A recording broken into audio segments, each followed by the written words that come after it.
beside the still waters. He restores my soul. He leads me in the path of righteousness for his name's sake. Yea, though I walk through the valley of the shadow of death, I fear no evil, for thou art with me. Thy rod and thy staff, they comfort me. You prepare a table for me amongst my enemies. You anoint my head with oil, and my cup runneth over.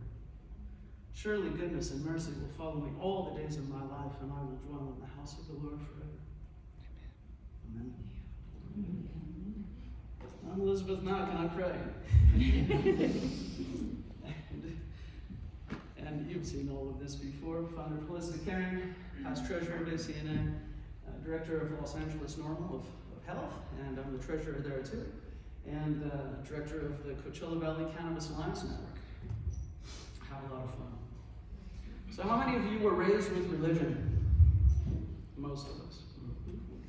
Well, this is my charting my path here. So I'm going to just be vulnerable with you and share the whole thing. Every Swede born in Andersonville, part of Chicago in 1965, was a Lutheran. My parents met at Luther League. I came from there. In 1968, we left downtown Chicago and moved to a little town called Hinsdale, 15 minutes away, and went to the First Southern Baptist Church in Clarendon Hills. I became a good Baptist. That's where I went forward at 10 years old on Easter Sunday. Yeah, all that stuff. But then that minister got divorced and we had to leave. You know, I was 15, what did I know? And then we went to the Pentecostal Assembly of God Church. And that was an interesting place to spend another 8+ years. People really do speak in tongues. I never did. and then I became a traveling nurse. So June 1990, bought a van, drove west, put everything in it. I left everything, and my father had just passed. I was only 24. And I didn't want to go to church, but so I was listening to Robert Schuller, Hour of Power, every single Sunday that was on at home. So that's what I continued with until I married my husband, Warren, and we went to Disciples of Christ Church, University Christian Church in San Diego. Stayed at that church for a good 16 years. But then things changed, and I wanted to switch one more time. So I went to a Methodist church and spent another 5 years there, where I really developed my business, and I'll get to that in a minute. And then I moved, I left San Diego, and I needed an online church again, and so I was introduced to Michael Beckwith. And if anybody's seen The Secret, he's in that and talks about the laws of attraction, but really metaphysics and how we are all walking around with the Spirit. We are able to do whatever we set ourselves out for because we're endowed with that ability. So how do you find faith? And how do you get through tragedy? Right? This is my story, but it could be yours, and it could be our patients, it could be anybody, right? And when you have something that happens that's horrible in your life, how do you get through it? Is it going to foster more faith, or is it going to crash your faith? Well, 12/1/12, everything in my life changed. I mentioned I was married. Warren Williams Mack II, he was a beautiful man, looked just like Warren Beatty, Harvard MBA, and we had a wonderful, wonderful time. I was running sales at Anthem Blue Cross. He was an entrepreneur. Built and ran 5 wine bars in San Diego. Wine bar retail store, wine tastings and all that stuff. Bistro, restaurants expanded, but we expanded too much downtown in the middle of San Diego in the recession, and that basically cratered a $10 million company. And he kept putting more money and going after investors, and then he took $1.5 million out of our paid off property and put that in the business. And one day, he took his life. Yeah, that day. So here I am abandoned. I had a mother who I really wasn't, talking with much, but otherwise I was alone. Most of our people were at our work. I either had friends at Anthem or our restaurants. We had 300 employees, and now all of a sudden it was all gone. I was left alone, and I had to question everything in life, and everything he took his life for now became my burdens. That $1.5 million in debt didn't go anywhere. I was forced to sell my house, and what do? I was there a quarter century. This was where I was never going to leave. So a few months later, I trying to want to live myself, I tried to go to the Buddhist meditation. I was still going to my church, but Warren ran the church. He was chair of the board, he ran the finances. I was director of healthcare ministry team, doing Sunday morning blood pressure screening for seniors once a month. And I needed change because it was too painful to stay at that church. And so I went to this Buddhist meditation. My mother's hassling me. She's, why aren't you a Christian? I'm like, Mom, I can be an and. I can do this and that. It doesn't have to be one or the other. But I couldn't quiet my mind, right? You know, and this is long before I got introduced to Nam-myoho Renge-kyo. But I was just trying to be still. And so one night, I came home from the Buddhist meditation that day, February 26th, and I ended up just sitting there at my kitchen table, and I said, God, I can't do this. And I just started talking to God. And I'm like, I can't do this. And so next thing you know, I was off in this state where I was just with God in this presence that I can't describe. And I opened my eyes and looked in the microwave. It's 2 hours later. I'm like, wow. And I just got hooked on that feeling. So every single morning now, from that moment, I sit at my kitchen table and I hold my prayer crystals and I talk to God about everything that's going on in my life. And that is what settled me. And I started to have a personal presence for the first time, embracing a new solution. And God became spirit. I needed to be inspired. I needed to feel like I was still connected to something because I was really untethered. My source, my inspiration, the foundation, my morning prayers were coating my body and my life, my soul, with new life. I needed to be new because I was letting go of everything old. Settling my nerves, preparing for my mission, listening for clues from the universe. I had no idea what I was going to do, but I meditated on the word of the day. And I had been getting the daily word. My sister gave me this subscription probably 1980 something, but I wasn't really reading it. And then I started to read this, and I started to meditate on those words of the day. And these are beautiful words, guidance, and let go, let God. I bravely release outworn behaviors and embrace my bright, brilliant future. What is that going to be? I don't know. And so I was accepting the mystical and purposely allowing myself to be remade. We talk about post-traumatic growth and post-traumatic healing. So I went to my new minister at the Methodist church. I'm like, hey, you got to involve me. I need something to do. What committees do you have? And how could I do this and that? What the other things I was doing? And we just sat down and we had talks in his office all the time. And he gave me all these great books. And so I read Henry Nouwen, The Wounded Healer. And I said, I want to be a healer again.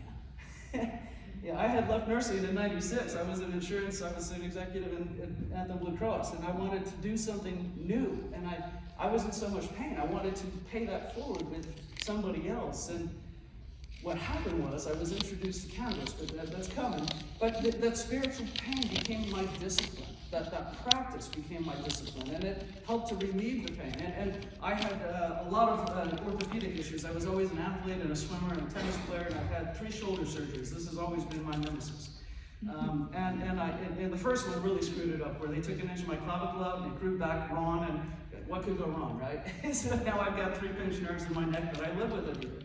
So I was always hurting, but this became something that I was able to heal myself with because I kept going within and I felt my body healing. And one day, after the second surgery, I went to my chiropractor's office and I was introduced to CBD through a medical massage. She goes, have Denise work out your shoulder. And so she's doing the oil, and I'm like, what is this? It smells funny. And she said, it's cannabis. I'm like, why are you putting cannabis on me? And she said, it's going to be anti-inflammatory, reduce some of the pain, get you back to that pre-surgical arm. And I said, okay, sign me up and tell me more. Drove home, went to the library, checked out everything I could on cannabis. I'm like, what is this? How does it work? Next thing you know, I'm back with her the next week, and she's introducing me to her boyfriend who has a pop-up dispensary, and then he's got a doctor who's writing recommendations, and next thing you know, I'm in training, and I said, wow, this is amazing. And so I started taking all of them. I was introduced to fecal oils and flashlights. I got my card for the first time, January 2015, and all of a sudden I started to heal. And then the more I read, I said I need to couple this with cannabinoid, with lifestyle medicine, because I really started to, the prayers gave me the knowledge intuitively of what I needed to do every step of the way. And I needed to change my diet. All of a sudden I'm buying kale and eating lentils and all these things. And I dropped 20 pounds. And then I started to reduce all of the pharmaceuticals. I was taking 2,400 milligrams of Motrin a day, 8 Flexeril, medicines for sleep, depression, you name it. I was on it. And hydrochlorothiazide. Well, get rid of the Motrin, you don't need the blood pressure. My blood pressure is like 110/60 now. And it used to be 150/90 all the time. Right? And this is what we need to teach our patients, right? How to do this, coupling the cannabinoids. And so January of 16, I found myself here in this hotel, Women Grow, for the national conference, went to Women Grow 16, 17, 18. These are when I started to form the business and say, God, if I can heal myself, I got to help others. And it became a ministry as much as a mission. Everything I do, and as I started to work with patients, I would pray with them, but not necessarily with them, but I got them to open up, and that's how I started to do my holistic assessments. Tell me what's really going on with you, not just what's on the chart, right? And it started to work with them. So I'm not alone. Prayer works. It's 90% of people all over the world say that they're using this as a healing modality, and rightly so. It strengthens the endocannabinoid system just like that good nutrition. When we sit down and make it a practice, make it something that we can do on a daily basis, it keeps us healthy. And it belongs in the ECS toolkit. So just like the immediacy of inhalation when we need that, we can also just sit down and just close our eyes and go in and have some breaths as she taught us, and then pray and just open things up. And many use cannabis as a spiritual enlightenment. We've heard about the Rasta people forever, right? And all over the world, they've been using a puff to drop into that relaxation response so you can be open to spirit. And then you get benefits, the physical benefits, dropping the cortisol and getting us into that relaxation response, lowering our blood pressure, our heart rate, soothing digestion, stress hormones, boosting our immune health. And it releases our on the mental side, releases our control of burdens to something bigger than we are, something greater, that universal presence that you have to trust. Because what choice do we have? And then, it fosters this gratitude, forgiveness, and helps us stay in the now moment, which is really all we have. If you study Eckhart Tolle, I've studied every spiritual book now in the past decade, and just love to intertwine all of them in my practice, in my life, and what I teach people. Because that's where we change it. That's where we are able to. So prayer helps me endure, right? It's like, how do you get through it? How do you get through it without falling apart and going to coping mechanisms that aren't so healthy, right? Loss, suffering, pain.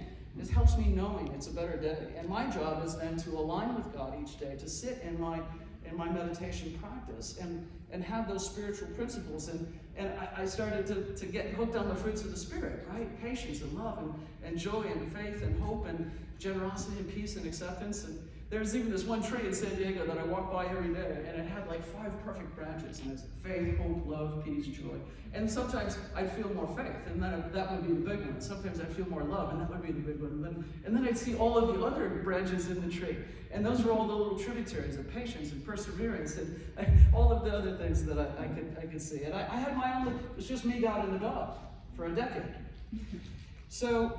And so in my morning prayers, I ask God to sit and walk with me this day. Think and speak and write through me. Work and love and live through me. Whatever you want to come through, that's what I want to show up into this world. And then I pray for all my patients. I pray for my nurses, my staff, holistic caring, our role in the world and what we're going to do, and my friends and family. And then I go about my day feeling truly inspired as the Spirit is guiding my path and co-developing all of my work. I went from my kitchen table. This is 2015, 2016, 2017, and I got those intuitive guides on what to do next, to write that training manual for nurses and hire them, and then that became my book, and that became my programs, and now I'm doing all of this stuff, and I know that it's all been through inspiration. So, boosting the ECS through strengthening modalities with prayer, kindness, hope, and faith, and then adding self-love. So one more thing that I went to, somebody named Janet Atwood, I don't know if you've ever heard of her, but she was part of Beckwith's thing. Once I signed up for him, I got emails about her, and I did this self-love thing. And during this practice, a lot of us were wounded as children. Whose parents will love them perfectly? Right? Yeah, you have this worthiness, right? And so, but I went to this workshop, and you write down the top 20 things that you love. What are the most important things in your life? Okay? And now take that down to 10. Now take it down to 5. Okay? My 5 ended up being a vibrant, healthy body. I wanted health more than anything. I spent way too many years being sick. Professional success, a relationship with the love of my life, prosperity and abundance, and time and balance, and the ability to enjoy life and not be a workaholic. And now they're coming true one by one in those orders. I was married again, 19 days short of 10 years. You know, and we all know prosperity is coming, and balance. God, last night I was at Red Rocks. That made up for all of it. You know, I mean, it's just incredible to be able to have that joy. So, you know, this is going to give us a greater grounded state for living, for us, for our patients. Coupling prayer with cannabinoids and lifestyle medicines really accelerates your health and wholeness. I found a whole new me on my quest for a personal God, and I'm proud to be that wounded healer now. This is what I lead with in everything I do. So what's your mission? You got to take the spiritual path and build it there. Drop into that heart space, that centering time with God each day. Whatever God is to you, God, I pray for God, all churches on earth and everybody that calls you God by any name all day long. Right? So what's the result of all this work? It's priceless, right? It's realizing the peace of knowing that God's got you in the palm of her hand and that you're loved, you matter. It's all right. Just breathe. Go be do. Be the change you want to see in the world, and abundant blessings to you. And I'd like to close with just a little prayer. This is an easy one. I'll say it once and then you say it with me. I am love, I am light. I walk by faith and not by sight. I am love, I am light. I walk by faith and not by sight. I am love, I am light. I walk by faith and not by sight.